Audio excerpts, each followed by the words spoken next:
In today's episode, I'm taking a closer look at one of the biggest challenges firms face when moving away from hourly billing and towards incorporating flat fees. And that's motivating your team in a way that actually supports the new business model. I've said before that billable hours targets create the wrong incentives for flat fee billing because they work against efficiency rather than rewarding it. But in this episode, I'll share why I think they're a bad idea even for firms that still bill by the hour. Instead, I cover strategies for tapping into intrinsic motivation, connecting your team members' goals to the firm's mission and shared values. Plus, I explain why meaningful feedback loops and clear, mission-driven performance metrics are far more powerful than any billable target could ever be. Ready to become a more agile attorney? Let's go. Welcome to the Agile Attorney Podcast, powered by Agile Attorney Consulting. I'm John Grant, and I've spent the last decade helping lawyers and legal teams harness the tools of modern entrepreneurship to build practices that are profitable, sustainable, and scalable for themselves and their communities. Each episode, I offer principles, practices, and other ideas to help legal professionals of all kinds be more agile in your legal practice.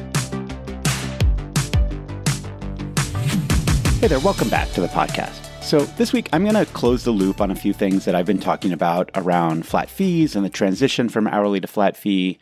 And, as you've heard, I'm not a huge fan of hourly billing. I'm not inherently against it, but I just think it is suboptimal in a lot of ways. I think it leads to some weird behaviors inside of the law practice. I think that most people that I talk to don't really enjoy the hourly billing model, whether they're on the client side or the attorney side. I have a law practice self-assessment tool that anyone can go take. It's on my website. If you go to agileattorney.com/start, you'll find it under the resources tab.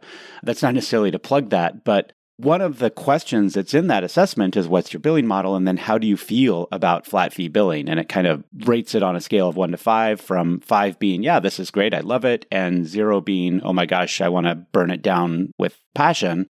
And I get a lot of 1s and 2s, especially from people who are doing hourly billing. They know that they think that they have to be doing it because it's the way that law is practiced, right? It's all the tools and the models that we have, but they don't love it.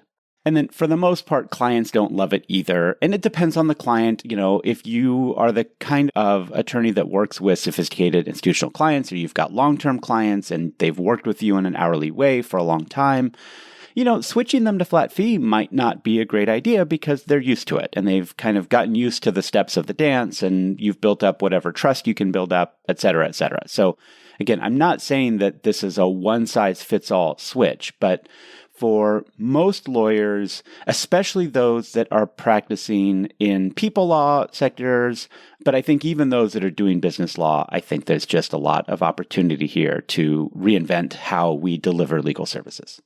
So last week, I talked about this tool that I've been developing around a methodology, right? This way of doing a apples to apples comparison about the profitability of law firm matters that you have finished. This only works for finished matters, but it's okay because it gets you really good look at your data. And it allows you to compare the relative profitability of all of your matter types and all of your individual matters, and you can do roll-ups too, but it doesn't matter what your billing model is. It can take information about flat fee work, it can take information about hourly work, contingency work, hybrid work, it doesn't matter. It'll get you a profitability number that you can, again, compare across all of your matters and make, inferences and choices and things like that, just using that data. So it is really close to done. I still have a few things that I'm trying to get rolled up on it, and I'm going to kind of call this a version 1 or a beta or whatever. But if this sounds like something you would like, I don't yet have my website set up to deliver it. And in fact, this may not be something that ultimately I give away sort of for free, but I am interested in having some people try it out and use it and let me know what you think. So if you're one of those people, please send me an email at john.grant@agileattorney.com, and I'll either get it to you or I'm actually thinking about setting up a webinar or, maybe a group coaching something so we can get a group of people together and talk through it and then shoot it out to you that way. So again, john.grant@agileattorney.com, and we'll try this thing out. And just put profitability spreadsheet or something like that in the subject line, and that way I'll know what it's about.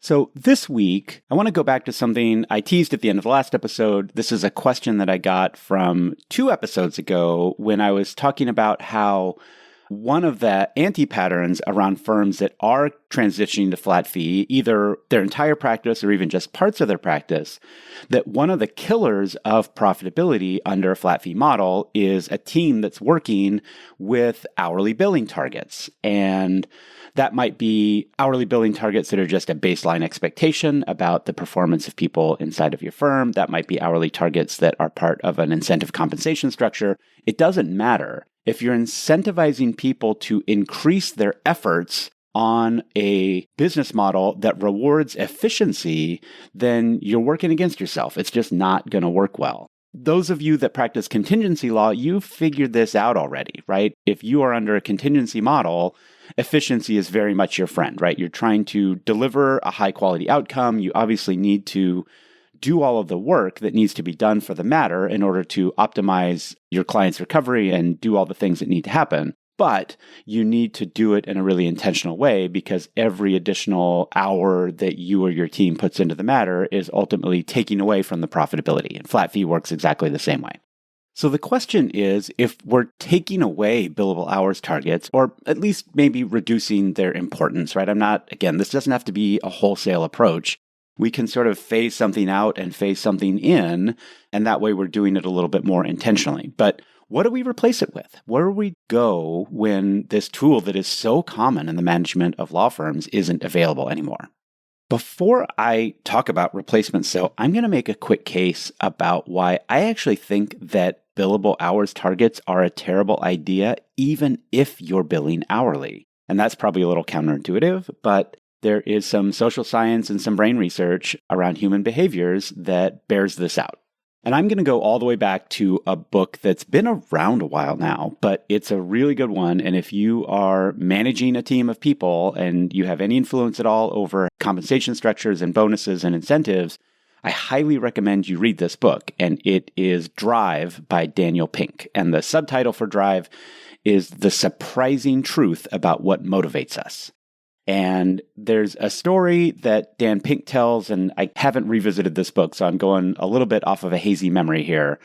But there's a story that Dan Pink tells at the beginning of the book. I think it comes from Dan Ariely, who is a social science researcher at Duke University. And they basically ran some studies that were trying to gauge the relative effectiveness of carrots versus sticks in motivating employees, right? And so a stick is some sort of a threat, right? So if you're saying, again, in an hourly billing structure, if you don't meet your billable hours targets, then there's going to be some consequence, right? You're going to be put on a performance plan, or maybe you're just going to be fired, right? Your job is at risk if you don't meet this thing. That's the stick.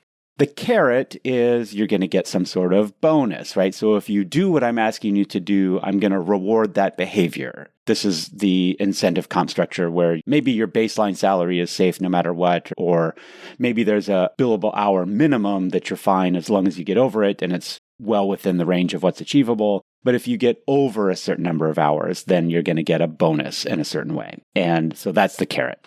And in this study, they first looked at sticks, right? They looked at these threats that were meant to incentivize certain behavior. And what they found was, and I'm going to try to verbally draw a graph for you, which is always a risky proposition. But if you imagine on the y-axis, this is the performance of the individual, the performance of a team, and then the x-axis is time. So you have a performance that's sort of bopping around, a little bit up and down, but there's a pretty clear trend around a certain level of performance over time. The line is kind of flat. And what they found when you introduce a stick, right, some sort of an external threat, then what happens is that the team's performance does in fact go up in the short term, whatever the unit of time we're talking about, probably a couple weeks to a couple months. But then what happens is, in the absence of that threat, or as time passes after that, then the team's performance renormalizes, right? The line flattens out again, but it flattens out at a level that was below what the previous performance was. People become demotivated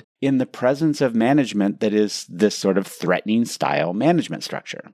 And that's not really surprising to people, right? We don't like to be threatened. It causes us to sort of want to be averse to the people or the organizations or the situations that are creating those threats. And so the upshot then is if you have an organization where you're using threats, when that performance starts to renormalize or starts to dwindle again, then the natural sort of managerial behavior is to reintroduce the threat or introduce a new threat. And so you kind of wind up into this sort of doom loop of having to have ever more frequent or ever more severe sort of consequences for the behavior you don't like. And people become more and more disengaged, more and more sort of frustrated and even resentful in the process. No surprise. Then they looked at carrots, right? And so again, imagine the same graph. You've got sort of a normal level of productivity bopping around at a certain horizontal line, and then you introduce a carrot, a spiff, a bonus, a prize, whatever it happens to be. And again, what the researchers found is that when you introduce that bonus, then people's performance jumps again, right? Maybe not spike is too hard, but right, you definitely will see a short-term impact from a carrot. And then again, they wanted to see what happened as time passed after that bonus kind of faded into the memory. How did the team's performance renormalize? And what they found is that it did the exact same thing as with sticks. The performance renormalized at a level that was lower than it was before the bonus was introduced. And that's surprising.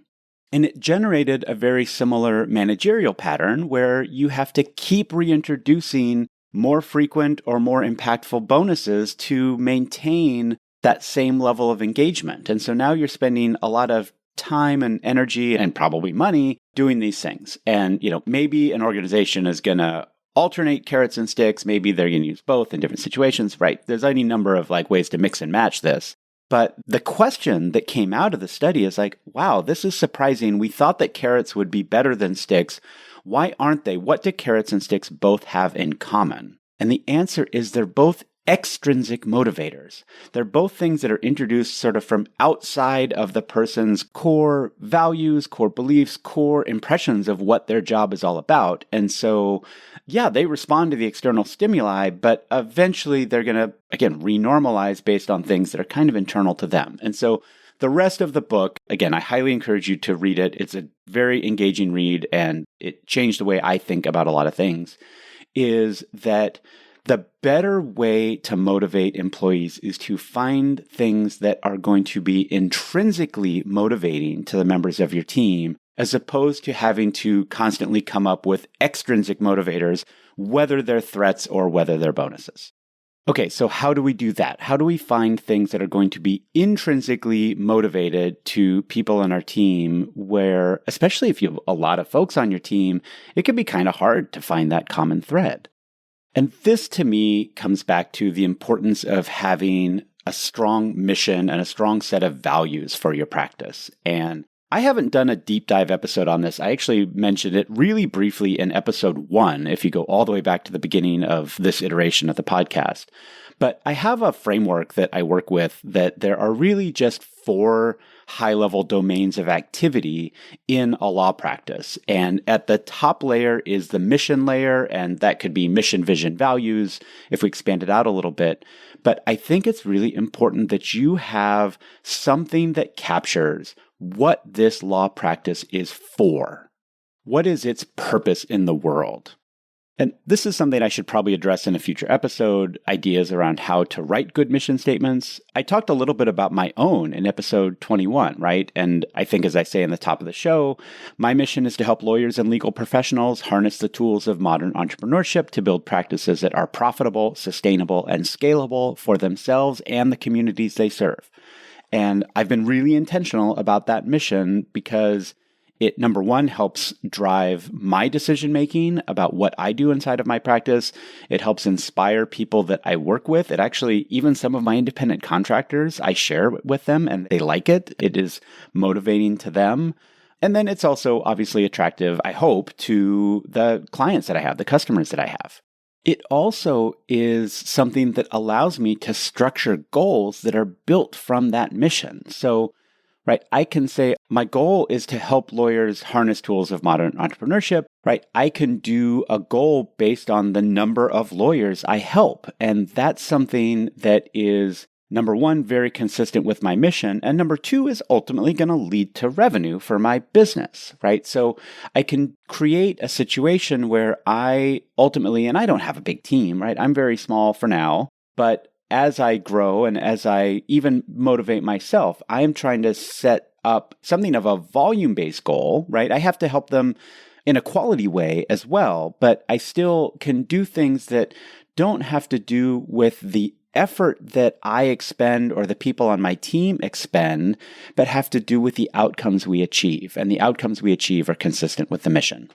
So how would that translate, right? If you had a similar goal to serve a certain community or cause a particular change in the community that you serve, right? You can then use quantity goals, and this might be a completed case count, any number of things that become part of how you, again, set your own targets for the year, set your firm-wide targets for the year, but also motivate your clients, right? Last year, we helped 200 people. This year, we hope to help whatever it happens to be. Notice that's not a revenue goal. And I think it's okay to have revenue targets and revenue goals, especially if you're the owner of a law firm. But know that those revenue targets aren't often going to be directly motivational to your team, even if you're setting bonuses based on them and things like that. I think it's really important to have goals that are inside of the context of the behaviors and the situations that the team members have influence over. And delivery of legal work, right, or delivery of outcomes to your clients is one of those things. That's the whole reason you hired them. So they do have a lot of influence over that. It also, frankly, in the context of the Kanban methodology, right, where we talk about one of these unofficial mottos is stop starting and start finishing. It actually leads to the team being more acceptance of some of the things like maintaining that maximum case count or other behaviors that are going to get work flowing more smoothly through your systems and getting to that delivery endpoint where the client has the thing that they came to you for, as opposed to you just working on it. And so I think these volume goals-based metrics wind up being sort of a win because it's something the team can wrap their head around. If it's tied to your mission, then it's something that can help tie into the intrinsic motivation of the people on your team, assuming that they're bought into your mission or maybe were recruited to your firm because of the mission, right? You have this shared reason for existing. And again, it leads to better outcomes. Contrast that with the billable hours targets, where the team is rewarded for working on things, not for delivering things. They're maybe motivated to bring too much WIP into the system to make the case count really high because there's lots of billable hours available. And even if not all of those billable hours are directly value added and those little inefficiencies that come from being overloaded, some of those inefficiencies may turn out to be billable, even if they're not really totally necessary in a better managed practice. But again, the billable hour thing can create sort of perverse incentives for how the people on your team behave. In terms of managing people, and again, finding things that you can do as a manager, as a leader, that will also tie into people's intrinsic motivations, there's a few other things that I think can be really useful. Number one is I would get away from annual evaluation. The feedback loop is just too long, right? You want to be able to have check-ins and be able to evaluate progress towards whatever goal or target or anything that you set, right? We want to have multiple opportunities for feedback and course correction and praise if that's what it takes, right? We want to have that feedback loop so that we know whether, number one, the target that we've set is actually working for the individual and for the business. Number two, whether the individual is actually showing motivation as a result of that target. Again, whatever this target or this sort of goal happens to be. So I highly recommend that you evaluate your team and do check-ins on at least a quarterly basis. And targets on a quarterly basis, I think, is about right. I think that's a good time frame to work with. But we should be checking in at least monthly, if not slightly more often than monthly, maybe even every couple of weeks, so that we have a regular cadence, a regular check-in, and we make sure that we're consistently making progress throughout the quarter, as opposed to doing sort of a diving catch type thing at the end. In terms of what sorts of things should be involved in those quarterly goals, again, I think completing a certain number of cases or delivering a certain number of interstitial widgets, that's a complex word that I just invented, but right, maybe if your case duration is really long on a quarterly level, then we can talk about what are the things we deliver, right? What are the documents that we draft and get out to the client? What are the filings that we make with the court? It depends on what your practice area is, but have it tied to the completion of deliverables, even if it's not the deliverable of the entire case or entire matter. And I like that better than hours targets because it has a direct line to client value and value that the client can actually perceive because there's a deliverable associated with it. Number two, I think it's really important to have a component of people's goals as an employee in your firm to be to create better tools and systems for the firm itself. And so I think it can be really useful to incentivize people to create templates or improve tools or create knowledge-based resources or do other things that will ultimately work to make the firm more efficient over time. This ties a little bit into the lean notion of Kaizen, which is continuous incremental improvement. It's something that, again, I actually talked about all the way back in episode 1. One of the tools that I will sometimes recommend to my clients is to introduce this notion of 5% time. And the way I talk about it is a little different than the Google formulation of 5% time, which I won't go into here. But basically, it's that the team should be reserving about 5% of their capacity over any given time period doing business improvement work like these things I just talked about, right? Improving things that will make us more efficient over time. 5% doesn't sound like a lot of time right out of the chute, but it translates to half a day every other week, right? It is not an insignificant contribution. And I think helping people understand that, number one, they need to reserve part of their capacity for these improvement things. Number two, that they're going to be rewarded, right? It's an expected part of the working with this firm. And ultimately, these are things that wind up being very gratifying for people as well, because people like to feel like they're contributing to the building of a thing, especially when there's a shared sense of purpose or a common mission.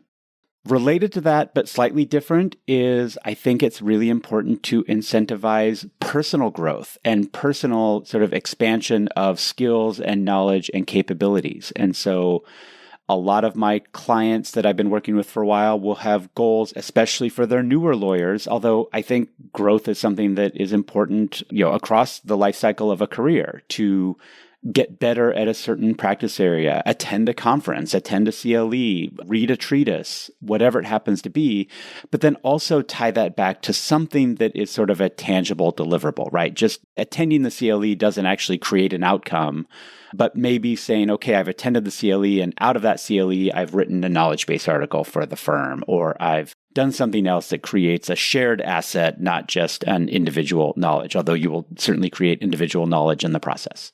Again, also related to that, it can be really beneficial to encourage people to take ownership of certain projects inside of the firm, right? So if you as a team have identified the need to, again, add a certain resource, adopt a technology, maybe even just research technologies, but really finding someone who is aligned in their interests for whatever the firm need is, giving them the goal and the authority to come up with a solution to that need, and then making it clear that they are expected to use part of their capacity, right? You're willing to invest in that as a law firm owner, and they should be expected to invest their time. We don't want them to just be doing the client delivery work.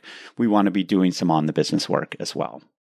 A few other things that help build intrinsic motivation that don't necessarily have to show up in your goals or in your sort of motivation or incentivization structures is just being really intentional about recognizing good performance, good behaviors when you see them in the moment, right? Don't wait for a monthly review, a quarterly review, an annual review, right? We want to be really clear that, when you've set clear expectations about what the team is trying to achieve, what the firm is trying to achieve, and someone does something that is consistent with those goals, call it out. Let them know, hey, this is great. This is exactly what I'm looking for. Better yet, do it in sort of a public way with other members of your team so that they see, great, this is the behavior that is going to get kudos, right? Which are frankly free. And that can then sort of motivate everybody to align themselves to the types of behaviors that are achieving the goals of the firm, which are advancing the mission of the firm, right? These things are all connected. When you do that, right, and when you're clear about calling out the right sorts of behaviors, you can also then be more intentional and clear about calling out when people are off track. And it doesn't have to be sharp. It doesn't have to be personal. It doesn't have to be accusatory, but you can make observations where you say, hey, this thing that you did, I understand why you might have thought that was a good behavior, but I don't think it's really helping advance our goals, our mission.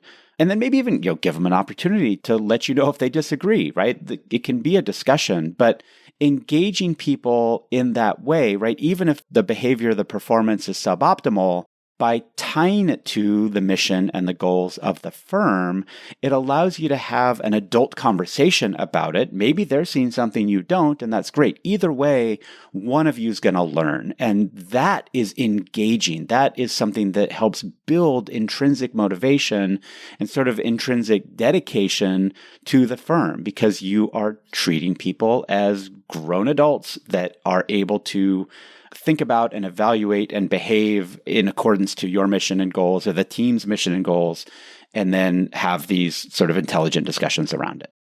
So to sum this up, to sort of try to tie everything together, the problem with billable hours targets, whether you're billing hourly or flat fee or contingency or whatever, is that they are almost never intrinsically motivating to people. It is a construct that only works within the context of hourly billing. It's not sort of a natural human behavior to just want to put in more time for most people. We want to replace those extrinsic targets with something that is going to be more intrinsically motivating to the people on your team. And the best way to do that is to tie those motivators to the mission, the purpose, the overall sort of reason that your firm exists that people can actually get behind. And, the purpose of the firm for the owners is obviously to make money, but that's not the thing that is going to be motivating to the entire team. We have to tie it to impact. We have to tie it to service. These are the types of things that people really value and are intrinsically motivated by. And then number 3, we have to create feedback loops, ideally, the right sized feedback loops. They don't always have to be totally short, but for these sort of performance-based metrics, whether it's deliverables, whether it's these improving the business type things, I think these quarterly goals with monthly check-ins is a really good cadence, but it's not the only type of feedback loop, right? We should be really clear about catching behaviors in the moment that we like and commenting on them. We don't necessarily have to reward them extrinsically. Just acknowledging them is enough, right? People are social. People want to have feedback from their peers and from their bosses in order to know that they're on the right track. And then that also gives us the ability to correct undesirable behaviors on a similar short feedback loop, right? We don't want people to sort of wonder or stew or, maybe worse, perpetuate non-ideal behaviors over time. Thanks for listening to the Agile Attorney Podcast. I'm your host, John Grant. If you found today's episode interesting or useful, please share it with someone who you think would benefit from a more agile approach to their legal practice. If you have any questions, feedback, or maybe a topic you'd like to hear me cover, you can reach me at john.grant@agileattorney.com. To help other attorneys and legal professionals discover this podcast, it helps a lot if you could rate or review me on Apple Podcasts or Spotify. And of course, be sure to subscribe in your favorite podcast app. This podcast gets production support from the fantastic team at Digital Freedom Productions, and our theme song is the instrumental version of Hello by Lunara. That's it for today's episode. Thank you for listening, and see you next time.